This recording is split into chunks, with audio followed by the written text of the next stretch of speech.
Um, I remember my first lesson in seeing differently. I was in St. Vincent and the Grenadines. I was 8 years old, maybe 9.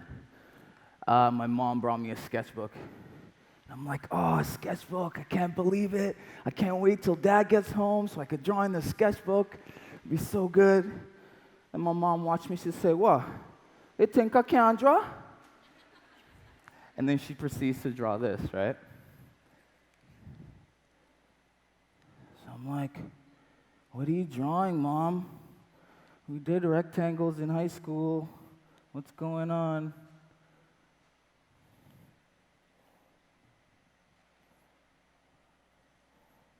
Then she steps back and she goes, what is that? I'm like, I don't know what it is. Did you lose all your pepperoni on your pizza? I don't know. She goes, you can't see what it is? It's a giraffe with his head out the window. I was like, what?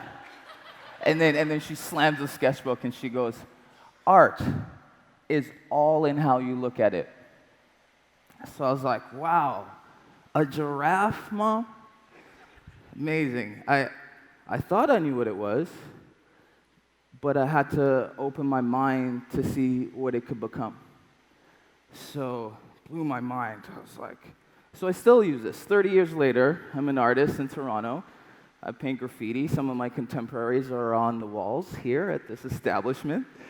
I paint graph. I paint murals. I paint all over the world, actually. I paint in South Africa, Cape Town. I paint in Scarborough, Toronto. I paint downtown Toronto. All these pieces. I also painted a tree down the street from my house. They call it the hug tree because I painted HUG on the back of it, which really means huge, ugly guys. It stands for my graffiti crew. History unleashes genius. But for some reason, people started hugging it. And they hugged it for the next 6 years, and they loved it for the next 6 years, until it got hit by a car. Yeah, completely gone, no more tree. But really, is it?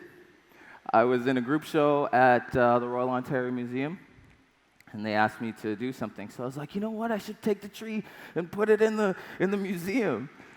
So that's what we did. We put it on a big truck and got it to the museum. It was amazing. Got it in there, made an installation of the piece and everything. It was awesome. We received really well. And then we decided to take it out of the ROM and put it back on the street exactly where it was.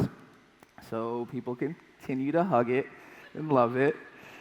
And it's rated Best Place to Kiss in Toronto, 2008, 2009. It's pretty good there. But anyway, I paint big pieces, international stuff. I paint trees. But what I really like to do is paint on that cruddy metal where it's oxidizing so hard that the rust is dripping down like it's actually liquid, or like a cracked wall where it's breaking through and little bits of leaves are coming through it. Or just wood that the sun is beat down so hard that the paint's stripping off of it. All these things are ordinary, but they're just so beautiful. It's beautiful. You just don't even want to touch it, you know? So, but I'm an artist, so that's my canvas. So I have to paint something on it. This is when we're actually a piece from my hometown, St. Vincent. This is the stoop I used to hang out when I go home and just chill by the stoop. This is the stoop. So I had to paint it, but it was so beautiful I didn't want to. Other spots, this is right next to it. So I'm basically using all the things around me to come up with the piece. It's lovely little spots that you're like, whoa, I would just walk by that, because it's just kind of whatever, rotting stuff on the side, but beautiful at the same time. So all these pieces, turn them into something else. This is a tribute to my dad. Turned into something else. Like this piece, somebody lit a fire right next to the wall, so the wall sort of burnt all the pieces away from before, so it kind of looks like a rotty mess, you know?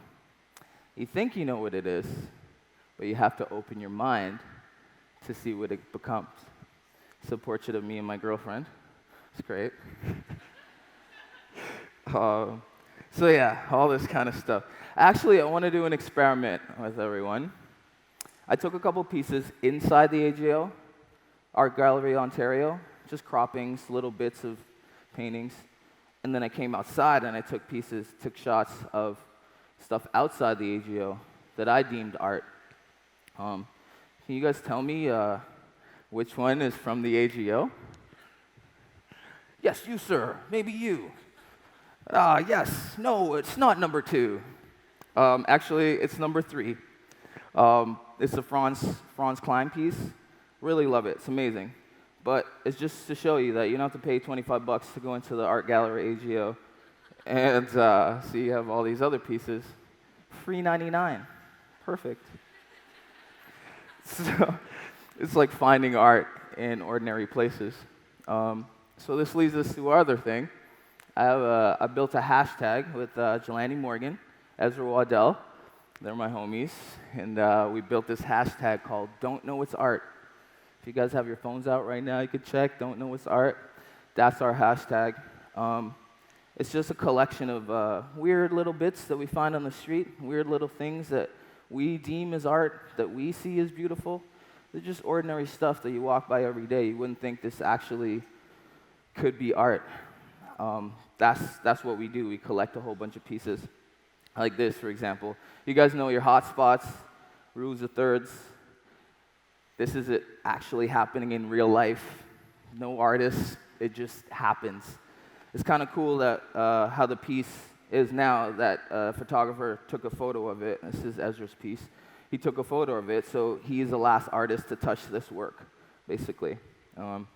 This other thing, you look at this and you're like, oh, Mark Rothko is in town. No. It's actually a graffiti artist painting something and then the homeowner coming out and painting over it, and they're sort of semi-battling, but they don't know they're actually creating a work of art. It's just beautiful, so this kind of stuff, I love to do it. Oh, this is our manifesto of Don't Know What Art. You guys know Salvador Dali, telephone. Salvador Dali used to have press conferences, and he would have a lobster receiver on his telephone. So I guess Jelani walked by this and saw it and took a picture of it because somebody set this up and just kind of walked away. It's like, I think it's alive, actually.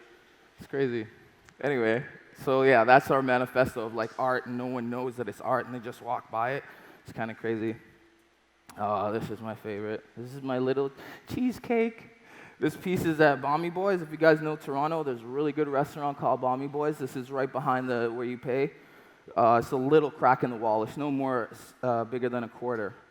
But it's like 3 people working together. The person that like did this work underneath is obviously spray paint. And then the spray paint wall, the little bit of white, and then the person priming over the whole thing. And then the person cracking the wall right in that little spot. And then the last artist, myself, taking a picture of it. So this is how all these things work together. If you guys can add to my hashtag, I'd really love that. I want to see what you guys see when you go to work. If you see a nice little piece that you didn't think it was a piece, but now I just gave you this speech and it could be a piece, take a picture of it. Add Don't Know It's Art to the hashtag, and I could see it. It'd be amazing. But why am I asking you guys to add to my hashtag? Why do I want you to go, Don't Know It's Art?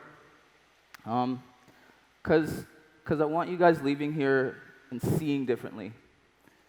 I want you to see the beauty in imperfections. I want you to see the beauty in normality or ordinary things.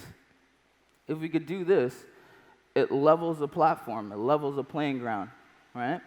Okay, for example, if you could see the ordinary in a little boy walking down the street in a dress and eyeshadow, if you could see the ordinary in a woman at the beach in a hijab, if we could see the ordinary in this, then we'll begin to see the extraordinary and we'll have that conversation.